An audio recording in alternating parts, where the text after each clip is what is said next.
Olá pessoal, e aí irmãos, vamos fazer mais uma leitura, um estudo da Palavra de Deus aqui hoje, né? E vamos falar sobre algo muito importante, né? Já estou dando spoiler do vídeo, calma aí, deixa eu fazer os comentários, as considerações que eu preciso fazer. Vou deixar aqui no texto mais complexo para se entender, mas vamos entender hoje por que Cristo teve que morrer, né? Ele precisava morrer? Precisava? Será que era o único meio de Cristo nos redimir? Era através da sua morte? Né? Nós gentios, que não vivemos segundo a lei, mas segundo a graça, né? Não segundo as obras mortas, mas segundo o Espírito que vivifica. Será que de fato Jesus precisava morrer para nos redimir, para nos salvar? É isso que a gente vai entender hoje. Grosseiramente e rapidamente a gente vai falar, sim, Gideão, precisava. Por quê? Porque através do seu sangue, de uma vez por toda, ele expiou os pecados, né? Ele é o Cordeiro Pascual, ele é a propiciação por nossos pecados. Então tudo isso envolvendo o rito, os ritos, né, religiosos dos hebreus que foi passado, o sacrifício de animais, né, as festas, as expiações e por aí vai. Tudo isso Cristo fez em sua jornada na terra e ainda continua fazendo, né? Porque ele é a propiciação pelos nossos pecados. Ainda estamos imersos em pecados e Cristo tem cada dia intercedido por nós através do Pai, né? Expiado nossos pecados, e é por isso que ele está agora expiando, né? Para que assim nós adentramos nas próximas festas, né? Ainda não adentramos ao tabernáculo, mas adentraremos. Mas por que exatamente Cristo teve que morrer? A gente sabe que essas obras feitas por Cristo, ela serviu para explicar aos próprios hebreus que Cristo, ele era a própria lei, ele cumpriu a própria lei. E ele veio trazer a graça para livrar o homem do peso da lei. Mas e os gentios que não era da lei, não conhecia a lei, não tinha entendimento sobre a lei, e não era, se você for analisar bem profundamente, o apóstolo Paulo e nenhum dos apóstolos ensinava os gentios sobre a lei, né? A gente tem que entender que o que foi destinado aos gentios está basicamente aqui, ó, Atos capítulo 15, né? Atos dos Apóstolos aqui, capítulo 15, foi o que foi destinado a nós gentios, né? Houve ali o primeiro concílio, ou o concílio mais importante aí da igreja, foi o concílio dos Apóstolos, né? E que diz assim, ó.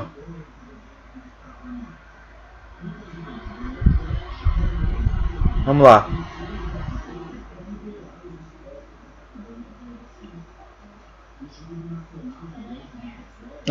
E havendo ele se calado, tomou Tiago a palavra dizendo: Homens, irmãos, ouve-me.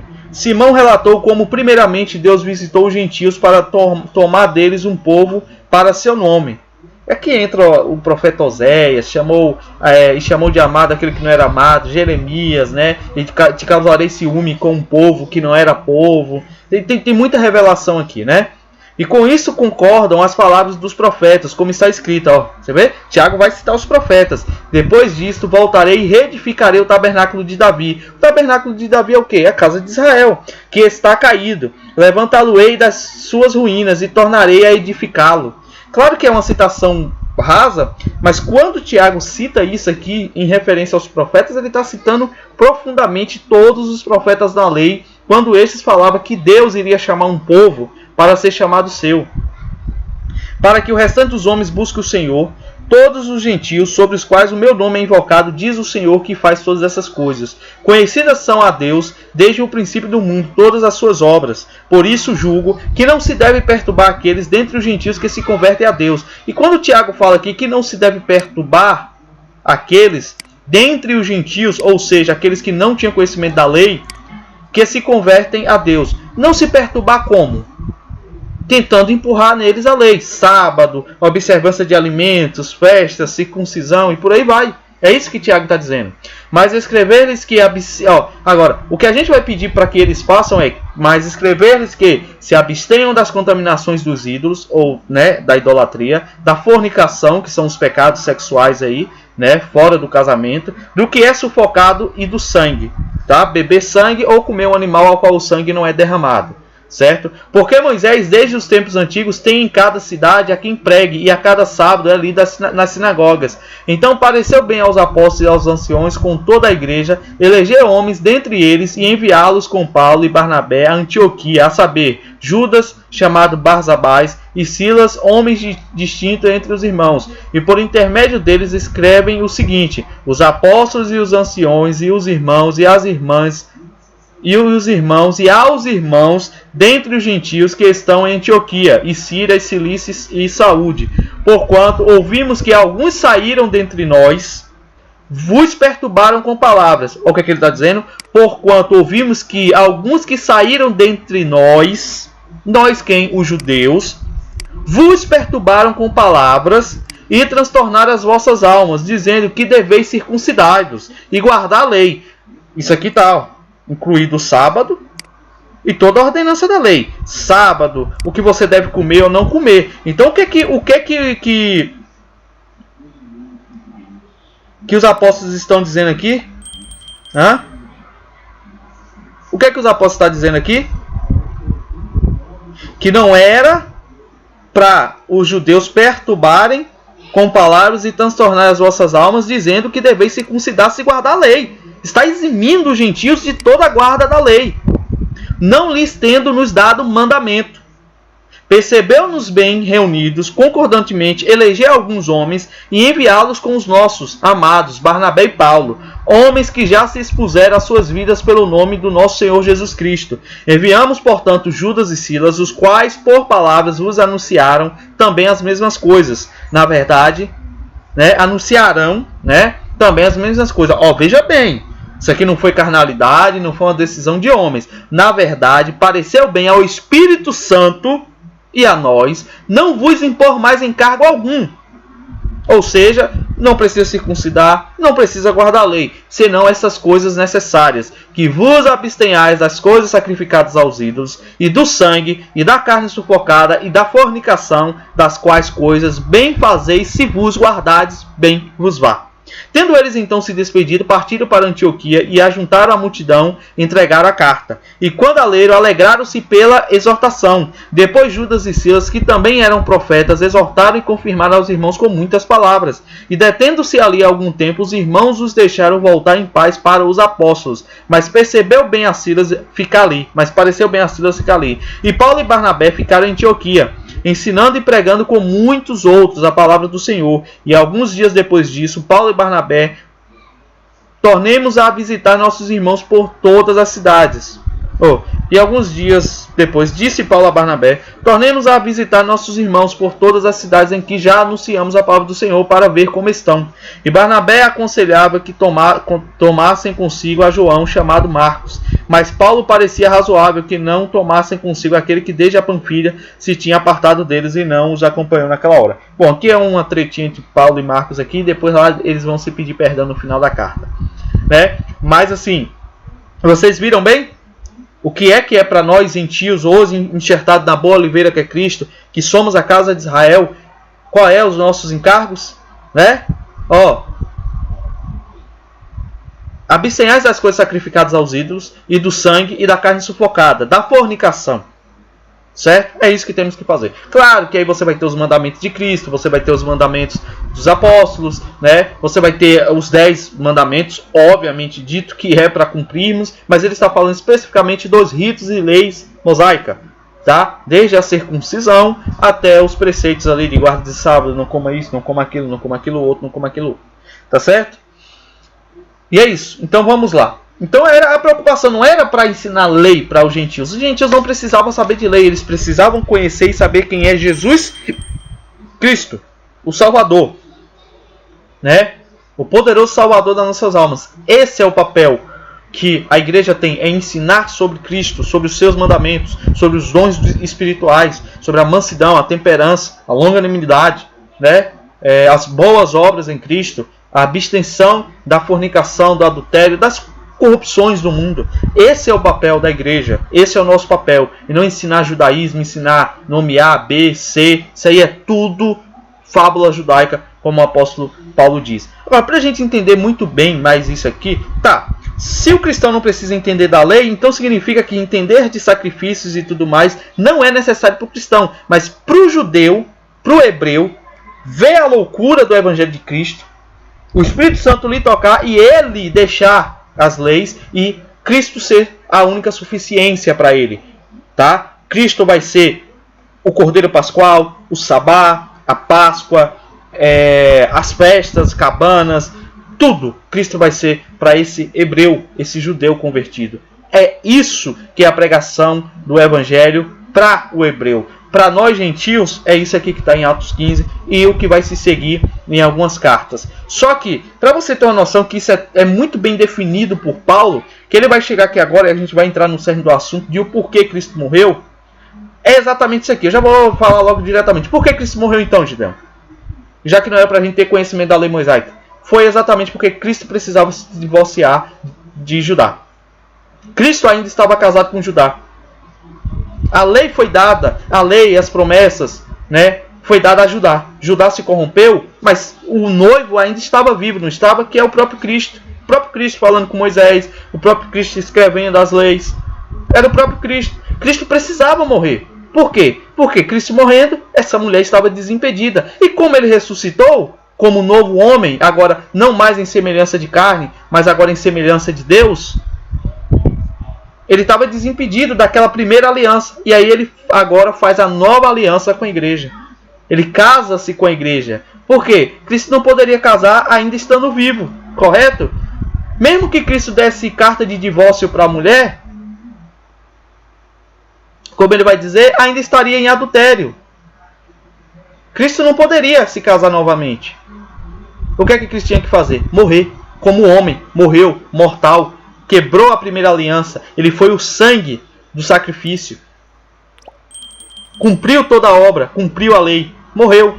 E agora ele ressuscita para se casar com a nova noiva dele, que é a igreja, que são os gentios, que é a casa de Israel. A casa de Israel agora enxertada. E para a gente entender isso bem, vamos lá. Romanos capítulo 7, olha o que Paulo vai dizer. Não sabeis vós, irmãos. Aí, ó o grifo aqui, pois que fala aos que sabem da lei. Ou seja, Paulo está direcionando Romanos 7 para os judeus, não para os gentios. Não é para mim, não é para você. Mas hoje a gente precisa ler isso aqui para entender o porquê Cristo morreu, segundo a lei. Segundo a lei. Então vamos lá. Não sabeis vós, irmãos, né? Pois que fala aos judeus que sabem da lei, né? Que fala aos que sabem da lei, que a lei tem domínio sobre o homem por toda a vida, o tempo que vive. Ou seja, você que circuncidou, você está sob domínio da lei, né?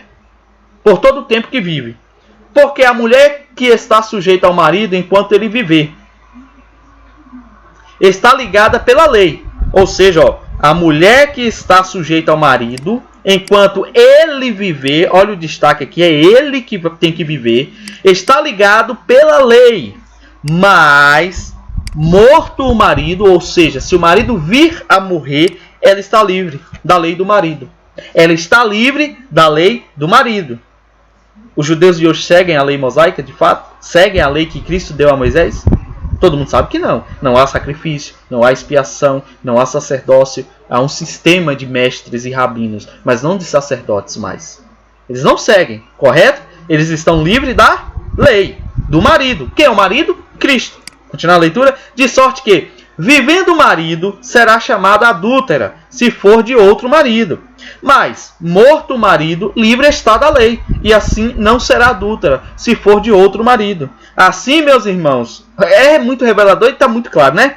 Também vós estáis mortos para a lei, pelo corpo de Cristo. Ou seja, o que é que Paulo está dizendo? Vocês agora, que reconhecem Cristo como Salvador, sendo conhecedores da lei, vocês estão mortos para a lei, pelo corpo de Cristo. Por quê? Aquele corpo mortal que foi morto e crucificado como maldito, carregava toda a lei. Como Cristo morreu, né, no corpo do pecado, julgado pela lei, A lei morria junto com ele, para que sejais de outro. Que outro é esse que Paulo está dizendo? Vocês que estavam na lei, vocês estão mortos para a lei, pelo corpo de Cristo. Ou seja, Cristo morreu, a lei para vocês estão mortos. Para quê, Paulo? Para que vocês sejam de outro. Que outro? Aquele que ressuscitou dentre os mortos, a fim de que demos frutos para Deus. Ou seja, Cristo morre para levar a lei consigo, livrar os hebreus do peso da lei e ressuscita em um novo corpo, sendo um novo homem, tá? Porque agora ele não é mais um homem mortal, não é em semelhança de homem mortal, pecador, mas agora ele é em semelhança de Deus, então é um outro homem sim, tá? Apesar de ser o mesmo Cristo, mas ele agora é um novo homem, é um homem, a imagem é um homem em forma de Deus, tá? É o Adão, não o Adão em queda, mas o Adão perfeito. E ele ressuscita de novo e casa-se com Israel agora com uma nova aliança, reunindo as duas casas, Judá e Israel, ou seja, os judeus que aceitarem, tá? Não vão ser chamados de judeus, obviamente, vão ser chamados de servos de Cristo, para se casar novamente, agora na nova aliança, a fim de que de demos frutos a Deus, porque na lei ninguém dava fruto. Na lei era só expiação e sentença de pecado. Agora aqui não, nós ganhamos almas, damos frutos, rendemos frutos para Deus. Porque quando estávamos na carne, ou seja, na lei, as paixões do pecado, que são pela lei, operavam em nossos membros para darem frutos para a morte. Mas agora que temos sido libertados da lei, por intermédio de quê, gente? Do novo casamento em Cristo. Cristo morreu, deu carta de divórcio, tá? Ou essa mulher ficou desimpedida da lei, porque Cristo morreu. Certo? E agora Cristo ressurge como um novo homem, e agora ele pode casar novamente, sem o compromisso da antiga lei. Tendo morrido para aquilo que estávamos retidos, ou seja, ele morreu pela lei, para que sirvamos em novidade de espírito, e não na velhice da letra. Que diremos, pois? A lei é pecado? De modo nenhum. Mas eu não conheci o pecado senão pela lei, porque eu não conhecia a concupiscência, se a lei não me dissesse, não cobiçarás. Mas o pecado, tomando ocasião pelo mandamento, operou em mim toda a concupiscência, quando sem a lei estava morto o pecado. E eu, em algum tempo, vivia sem lei, mas vindo o mandamento, reviveu o pecado e eu morri. E o mandamento que era para a vida, achei que me era para a morte, achei eu que era para a morte, porque o pecado, tomando ocasião pelo mandamento, me enganou e por ele me matou.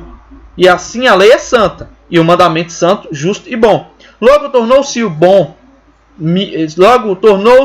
o bom em morte, de modo nenhum, mas o pecado, para que se mostrasse pecado, operou em mim a morte pelo bem, a fim de que pelo mandamento o pecado se fizesse excessivamente maligno. Então o que acontece? A lei ela demonstrava que o homem era pecador, e que eles precisavam de uma solução, de uma redenção.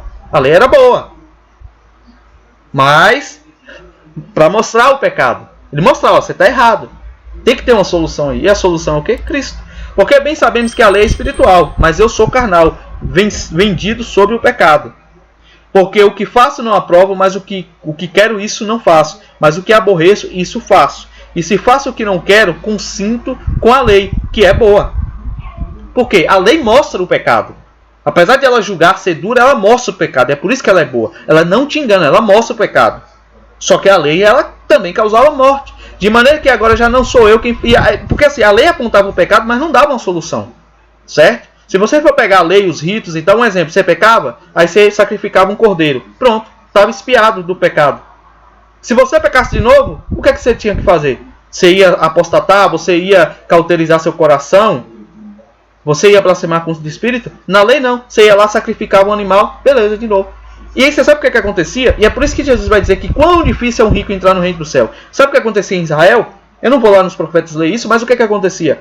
Os que eram mais ricos, eles pecavam e iam sacrificando animais, porque eles tinham um boi, uma cabra, um jumento, eles se sacrificavam. O pobre era obrigado a não pecar, porque o pobre não tinha como expiar pecados. O pobre só podia expiar pecados anualmente, e que era o mais correto para todos. Só que como os sacerdotes, alguns iam se corrompendo do caminho da verdade, eles começavam a expiar o pecado de todo mundo ali. O cara oferecia lá uma grana, uma ovelha ali gorda, eles iam lá e faziam. Então a lei se tornou caduca por causa disso. Porque, Porque eu sei que em mim, isto é, a minha carne não habita bem algum, e com efeito, o querer está em mim, mas não consigo realizar o bem. Porque não faço o bem que quero, mas o mal que não quero, esse faço. Ora, se eu faço o que não quero, já não faço eu, mas o pecado que habita em mim. Acho então, Paulo não está dizendo aqui que ele não faz inconsciente, ele está dizendo que o pecado que habita nele, que é o desejo da carne, né, se esforça muito mais do que o Espírito para fazer o mal. Acho então na lei em mim, que quando quero fazer o bem, o mal está comigo. Porque segundo o homem interior, tem um prazer na lei de Deus. Mas ele observava a lei e tinha prazer. Mas na hora de fazer, ele pecava. Mas vejo nos meus membros outra lei que batalha contra a lei do meu entendimento e me prende debaixo da lei do pecado que está nos meus membros. Miserável homem que sou, quem me livrará do corpo desta morte? Dou graças a Deus por Jesus Cristo, nosso Senhor. Assim que eu mesmo com o entendimento sirvo a lei de Deus, mas com a carne a lei do pecado. Certo? E tem outra passagem, deixa eu ver se eu lembro aqui. Eu estava na cabeça e eu pensei, não, vou terminar o texto e... vamos lá. Aqui, ó. Vamos ver se eu acho esse texto aqui que é bem interessante.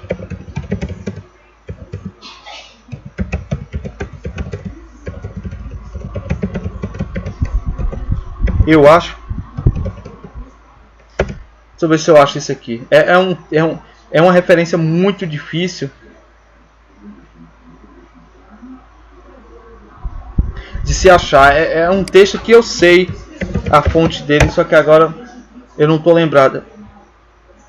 Ah, pronto. Hebreus capítulo 9. Vamos lá ler Hebreus capítulo 9 para vocês entenderem essa questão também da morte de Cristo. Tá? Vamos lá. Ora, também a primeira tinha ordenanças de culto divino e um santuário terrestre. A primeira o quê? A primeira lei. A primeira aliança, certo? Por quê? Passar a moto. Porque um tabernáculo estava preparado, o primeiro em que havia o cordeiro e a mesa, candeeiro, a mesa e os pães da proposição, ao que se chama santuário. Mas depois do segundo véu estava o tabernáculo que se chama o Santo dos Santos, que tinha o incensário de ouro e a arca da aliança, coberta de ouro, todo em redor, em que estava um vaso de ouro, que continha o maná, e a vara de Arão, que tinha florescido, e as tábuas da aliança. E sobre a arca os querubins da glória, que faziam sombra no propiciatório, das quais coisas não falaremos agora particularmente.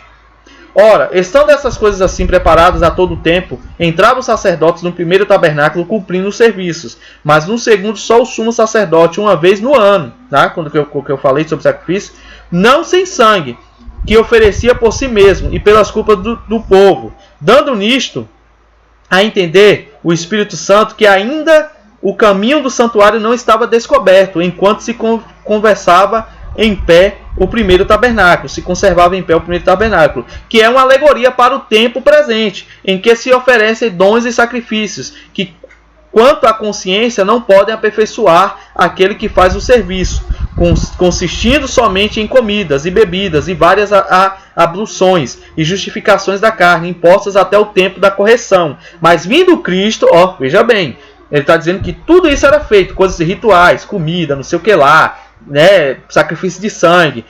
Mas vindo Cristo, o sumo sacerdote dos bens futuros, por um maior e mais perfeito tabernáculo, ou aliança, não feita por mãos, isto é, não desta criação, nem por sangue de bodes e bezerros, mas por seu próprio sangue, entrou uma vez no santuário, havendo efetuado uma eterna redenção, ou seja, sua morte, porque se o sangue de touros e bodes e cinzas de uma novilha, esparzida sobre os imundos, os santifica, quanto à purificação da carne, quanto mais o sangue de Cristo, que pelo Espírito Eterno se ofereceu a si mesmo imaculado a Deus, purificará as vossas consciências de obras mortas para servirdes ao Deus vivo, e por isso é mediador de um novo testamento, ou seja, nova aliança. Quando é que Cristo conseguiu esse novo testamento, essa nova aliança, gente? Depois da sua morte. Depois que ele ofereceu o seu sangue e sua carne. Por isso é mediador de um novo testamento, para que, intervindo a morte para a remissão de transgressões, que havia debaixo do primeiro testamento, ou primeiro casamento, tá? E estamos no segundo casamento, que é a nova aliança, os chamados recebem a promessa da herança eterna, porque onde há testamento é necessário que se intervenha a morte do testador, correto? Porque um testamento tem força onde houver morte, ou terá ele algum valor enquanto testador vive? Não, Jesus precisava morrer para passar o testamento. Por isso também o primeiro não foi consagrado sem sangue. Por que Jesus precisou morrer? Também porque o primeiro não foi consagrado sem sangue. O primeiro testamento veio através de sangue. Porque, havendo Moisés anunciado a todo o povo todos os mandamentos segundo a lei, tomou o sangue dos bezerros e dos bodes com a água, lã, purpúrea e isopo, e aspergiu tanto o mesmo livro como todo o povo, dizendo: este é o sangue do testamento que Deus vos tem mandado. E semelhantemente aspergiu com sangue o tabernáculo e todos os vasos do ministério. E quase todas as coisas segundo a lei se purificam com sangue, e sem derramamento de sangue não há remissão. De sorte que era bem necessário que as figuras das coisas que estão no céu assim se purificassem, mas as próprias coisas celestiais com sacrifícios melhores do que estes. Ou seja, o que ele está dizendo?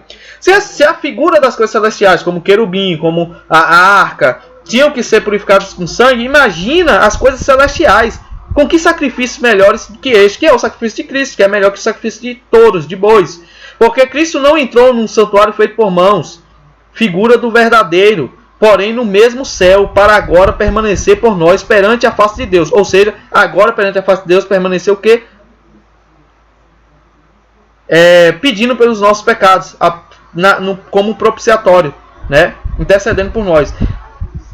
Nem também para si mesmo se oferecer muitas vezes, como o sumo sacerdote cada ano entra no santuário com sangue alheio. De outra maneira, necessário lhe fora padecer muitas vezes, desde a fundação do mundo. Mas agora, na consumação dos séculos, uma vez se manifestou para aniquilar o pecado pelo sacrifício de si mesmo. E como os homens está ordenado morrerem uma vez, vindo depois disso o juízo, assim também Cristo, oferecendo-se uma vez para tirar o pecado de muitos, aparecerá segunda vez sem pecado aos que o esperam para salvar. Coisa maravilhoso, eu me arrepio nisso aqui, porque é muito profundo, é muitas coisas sendo faladas aqui ao mesmo tempo, né? Mas aí o sacrifício de Cristo foi uma única vez. Cristo morreu para dar fim à antiga aliança, né? Ao casamento feito no Sinai, e ressurgiu para dar início à nova aliança, morreu e ressuscitou para dar início à nova aliança, o casamento feito no madeira, feito na cruz, e com isso ele nos abençoa, né? Aí se cumpre as promessas de Abraão, só falta Abraão ressuscitar agora para ver todo o trabalho que foi feito, certo? Então vocês percebem para que serve o casamento? Para dar início ao fim da lei, quebrar a primeira aliança, iniciar o período da graça, um novo casamento e surgir com a nova aliança que agora abrange tanto a casa de Israel como a casa de Judá, que estavam divididas e agora em Cristo elas podem ser reunificadas. Vão ser reunificadas totalmente no fim dos tempos, né? No grande dia do Senhor ela vai ser totalmente reunificada, então está em processo. E essa é a palavra maravilhosa de hoje, né? A mulher está casada e ligada pela lei todo o tempo que o seu marido vive, né, que é o que foi falado em Romanos 7. Mas se falecer o seu marido, fica ali para casar com quem quiser, contanto que seja no Senhor, né? Israel, agora restaurada, se encontra com Cristo novamente na figura dos gentios que foram alcançados pelas bênçãos de Abraão. 1 Coríntios capítulo 7, né? Atos aqui eu já li. Mateus aqui é Cristo falando do casamento, né? Era uma coisa que eu queria falar, mas não é bem necessário para o vídeo, né? Mas aqui também está falando do casamento. Tornar-se-á uma só carne, largará pai e mãe, tornar-se-á uma só carne. Jesus abandonou sua morada no céu para vir aqui morrer para se tornar uma só carne com a igreja, né? Cristo é o cabeça e nós somos o corpo de Cristo. E tem outro detalhe aqui muito interessante em Zacarias capítulo 11. Recomendo que vocês leiam todo o capítulo, mas vamos lá, quando Cristo vai quebrar a aliança, ele profetizou em Zacarias capítulo 11, versículo 13. O Senhor, pois, disse: me arroja isso ao oleiro, esse belo preço em que fui avaliado por eles. E tomei as 30 moedas de prata e as arrojei ao oleiro na casa do Senhor. Opa, calma aí. O Senhor, pois, disse-me. Quem é o Senhor aqui? Arroja isso ao oleiro, esse belo preço em que fui avaliado por eles. O Senhor disse a Zacarias o quanto ele foi avaliado por eles, ou pelo seu próprio povo? 30 moedas de prata. Ah, é Jesus falando dele mesmo lá na traição de Judas. Tem gente que diz que no Antigo Testamento não é Jesus. Eu não sei como. A cada leitura que você fala, eu sou, as profecias, não tem como não ver Cristo aqui tão claramente. Então eu quebrei a minha segunda vara, união, para romper a irmandade entre Judá e Israel. Você percebeu aqui? O que a morte de Cristo fez? A rejeição dos judeus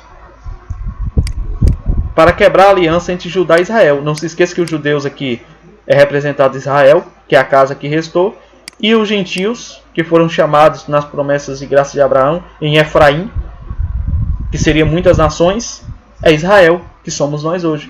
Como Pedro diz, geração santa e eleita, o Israel de Deus.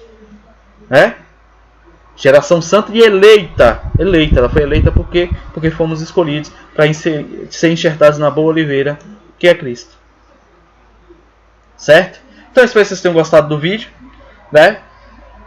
Eu espero que tenha sido um vídeo muito forte e revelador. Não revelador no sentido que eu trouxe aqui um novo conhecimento, não. Como vocês podem ter visto, eu só fiz a leitura da Bíblia, só fiz a leitura da Palavra de Deus, é assim que eu gosto, né? Porque não deixa margem para interpretações humanas e somente para que vocês possam meditar juntamente comigo, abrir esses textos, ler os capítulos, né? Todo o livro, se for necessário. Certo? E é isso aí. Eu espero que vocês tenham gostado da mensagem de hoje.